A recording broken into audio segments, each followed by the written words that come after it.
Olá, boa tarde a você que acompanha a programação da TV Gazeta, afiliada à Record TV no Acre. Eu quero agradecer muito a sua audiência, você que estava com Astério Moreira e a equipe do Gazeta Alerta. Agora você está conosco aqui no Gazeta Entrevista, certo? Hoje, excepcionalmente hoje, dia 24 de novembro, nós não vamos poder ter a sua participação. Por quê? Porque este programa está sendo gravado. Eu faço esse alerta em tom de lamentação porque não vou poder contar com a sua participação, porque você sempre me ajuda a construir o conteúdo aqui do programa, né? Melhorando a qualidade das perguntas, eu sempre preciso de você, mas hoje, infelizmente, não vai ser possível porque o programa está sendo gravado. A equipe gosta de futebol e, em função do jogo de futebol do Brasil, nós vamos gravar esta edição. Mas você que não se identifica com futebol, você que não gosta muito dessa zoada toda, então você tem uma boa oportunidade para assistir ao Gazeta Entrevista. Olha, eu garanto, vai ser um programa bacana.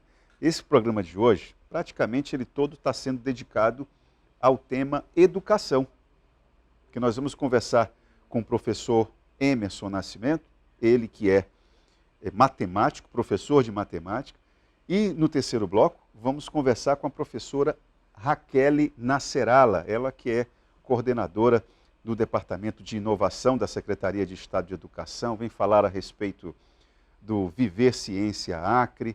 Tem mais de 200 trabalhos que vão ser apresentados nos dias 7 e 8 de dezembro, lá no Centro de Convenções da UFAC. É bem bacana. Então o programa hoje, basicamente, se eu pudesse resumir em uma palavra, essa palavra não poderia ser outra: educação.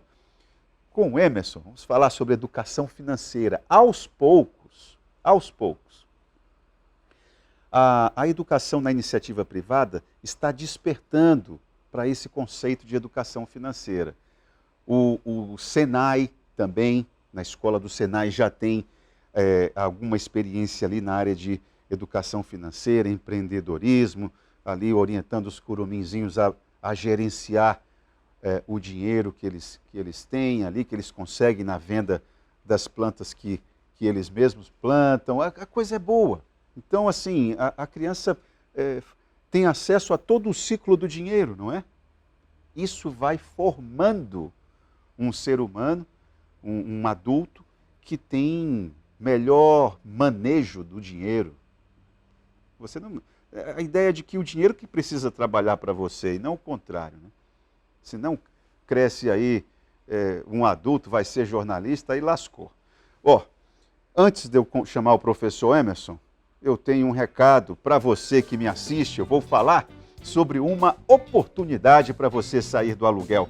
A Hiper Empreendimentos lançou o Reserva Amazônia, um bairro planejado, todo murado, com lotes de 300 metros quadrados e uma infraestrutura completa, com quadras de esportes, playground, pista de caminhada e sede para a associação de moradores.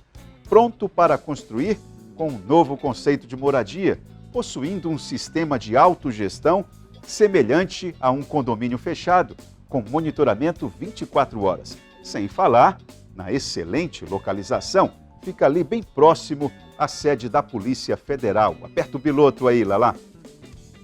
Chefe, por favor, qual a sugestão de hoje? Reserva Amazônia, sem dúvida. Bairro monitorado 24 horas, com muro de segurança.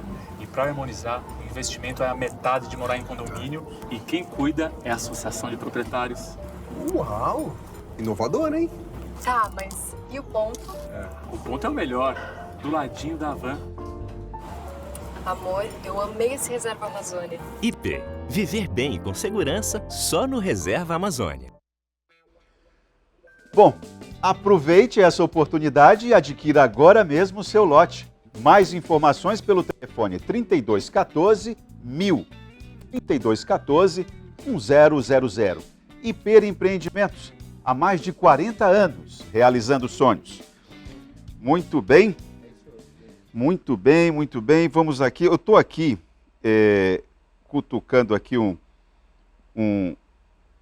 conteúdo para passar para o meu amigo Lala, para que ele coloque aí esse conteúdo. Deixa aí no ponto, Lala.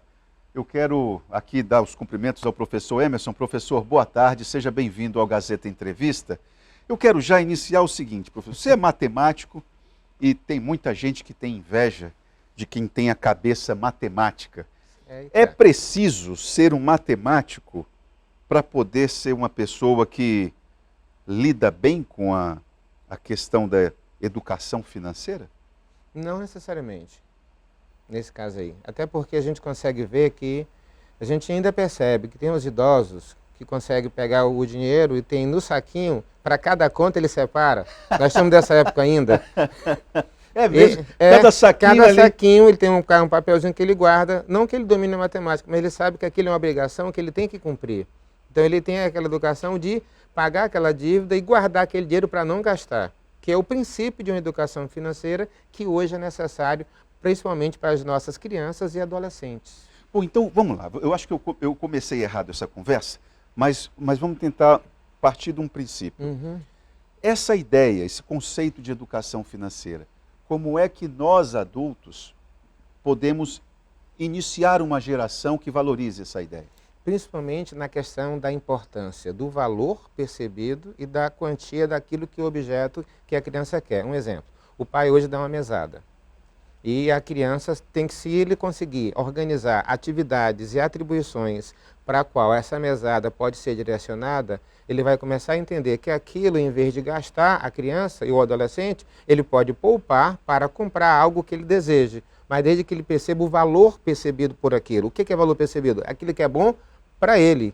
Se ele quer comprar, por exemplo, um brinquedo e ele recebe R$50 e o brinquedo custa 150, ele sabe que se ele guardar 3 meses, ele vai ter dinheiro suficiente para comprar aquele brinquedo. Ele guardou, economizou para ter algo que aquilo ele vai valorizar mais, porque ele já percebeu a importância do dinheiro e o poder da compra. Pedagogia está aí. Pedagogia está aí. Então, eu quero lhe perguntar o seguinte, já está superada aquela discussão a respeito do papel pedagógico da mesada? A mesada, quem tem condições... Quem tem condições, é importante trabalhar com essa ideia? É importante saber, e tem pais que até falam o seguinte, se você já deve acompanhar na internet, tabela de atribuições de casa, tarefas de casa, arrumar a cama vale tanto.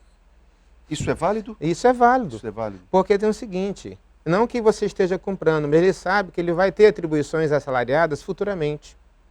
E o que futuramente ele também vai fazer uma função e por ela vai ser remunerado. Por ela ele vai ser remunerado. E ele tem que saber que o dinheiro a qual ele vai receber tem um valor para ele percebido em relação a que ele fez algo que possa merecer e não receber dinheiro por receber. Certo. Se ele recebe por receber, não tem o princípio da valorização. E quando não tem o princípio da valorização, é um gasto que vai, ele sabe que todo mês vai ter, ele não vai entender para onde vai isso. E a criança hoje, educada financeiramente, não vai ser um adulto endividado. Não vai ser um adulto super endividado, como a gente está vendo. Agora tem outro papel. A educação melhor para isso se dá pelo exemplo. Um pai que não tem essa educação financeira não vai conseguir ter um filho que tem essa educação. Nessa percepção, porque é necessário que a gente consiga compreender o que é o valor do dinheiro. O dinheiro por si só não vale nada, é uma nota. Pega nós R$100, ela não vale nada. O que ela compra é que vai valer de acordo com o que possa entender. Um exemplo, você está numa ilha deserta com $1 milhão. Vai valer nada. Vai valer nada. Você está num quarto, não pode sair, tem $1 milhão no quarto, não vai valer nada. Nós temos que entender o que significa isso, o poder de compra e o poder do papel moeda que nós temos hoje. E é uma energia que o dinheiro tem, que as pessoas têm que começar a compreender. Por que a gente fala de energia? O problema não é o dinheiro, é a forma como você concebe. O problema é a falta do dinheiro. E como é que você se depara com isso? Você sabe poupar, você sabe guardar, você sabe agregar valor a isso? E quais são as crenças limitantes que tem em relação a essa formação? Tem pai que fala para o filho, e a gente ouve muito bem, porque ele ouviu dos seus pais. Como assim? Quem tem dinheiro não entra no céu, quem tem dinheiro não presta, quem é rico não presta, não sei o quê. E são crenças que a criança absorve. E nós temos que compreender várias situações. E essas situações, dentro de um contexto de educação financeira, é saber realmente como poupar, lidar e guardar. Há um caminho a ser percorrido, assim, como é que seria o caminho das pedras para isso? O caminho das pedras, primeiramente, quando a criança consegue entender esse nosso princípio que nós começamos agora, a entender que o valor percebido é agregado em cima de uma atribuição remunerada, ele valoriza porque ele sabe que se trabalhar vai ter. Então, desde pequeno, você pode ter certeza, se você conversa com vários empreendedores, todos começaram muito cedo a trabalhar, porque não queriam depender dos pais de pegar dinheiro. Silvio Santos, o dono da Casa Bahia, todo esse pessoal aí todo, começou desde pequeno a ter essa remuneração e valorizar isso. Quer estragar uma criança é você entregar tipo dinheiro e ele achar que pode gastar com o que for. Os famosos aí filhos de papai, que a gente sabe muito bem, que não valorizam o que recebem. Tiveram tudo o que quiseram. Tudo quiseram, porque não tiveram que correr atrás disso. E a gente percebe um outro fator aí, que foge até um pouco, que nas empresas não passa da terceira geração. A formação de um império. Entendi. O pai vem, Faz, constrói e constrói. aquilo ali não dura mais do que... Mais do que 3 gerações. Três O gerações. segundo ainda pega pronto, o terceiro já pega tudo pronto, por que vai correr atrás? Então nós temos que entender, a nível de Brasil, a tecnologia é utilizada como conceito da matemática. E a matemática por si só é um berço para isso. Quando a gente coloca a nível de visão comercial, quando tem a valorização do dinheiro com as atribuições das 4 operações para pelo menos saber contar, isso quer dizer que tem realmente uma coalização de ideias e de valorização e de princípios. Quando nós temos esses princípios arraigados na família, é muito mais fácil, aquela tua pergunta, ter uma criança para entender o princípio, por mais que o pai não ganhe muito, mas ele pode educar e ele pode ser alguém futuramente bem resolvido financeiramente. Nós sabemos muito bem que tem gente que não ganha tanto e tem um certo patrimônio, porque ele sabe valorizar cada centavo. Pois é, tem pessoas que, por exemplo, tem casos de... tem pessoas que trabalham na limpeza de prédios, até mesmo que conseguem viajar. Consegue. Que conseguem viajar e pessoas que trabalham naquela empresa não viajam. Não viajam. Nós temos aquela ideia do princípio bíblico do dízimo. Dá para você sobreviver com 90% do que você ganha? Queria que alguém estivesse me vendo agora pensasse. Pô, peraí, se eu ganho R$10, eu guardo 1. É possível? É, você vive com 90%. De 100, você guarda 10. Isso quer dizer que se você começa a guardar, esse princípio vai fazer com que você tenha uma reserva. E quando você tem uma reserva, você começa a economizar. Aí entra o princípio da educação financeira de investir. Se você poupa e analisa bem um certo rendimento, que pode ser no banco, RDB, CDB, taxa fixa ou taxa variável, quando você se informa, automaticamente aquele é um dinheiro que vai render situações para que no futuro você tenha uma reserva e possa contar com isso. E outra ideia que é muito importante, nunca ficar sem nada. 10% você guarda, é um dízimo seu, para que você possa ter o teu dinheiro reservado para alguma coisa no futuro.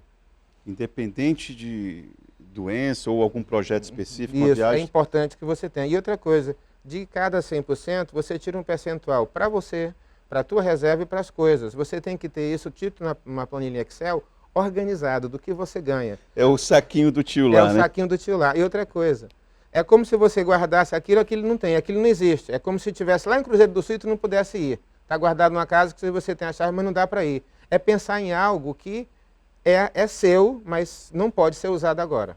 Agora, Emerson, tem uma outra situação que eu acho que vale a pena a gente tratar dela aqui. Tem até gestor público que se orgulha de não gastar dinheiro. Olha, não, eu tenho tantos milhões e aí não gasta. E aí?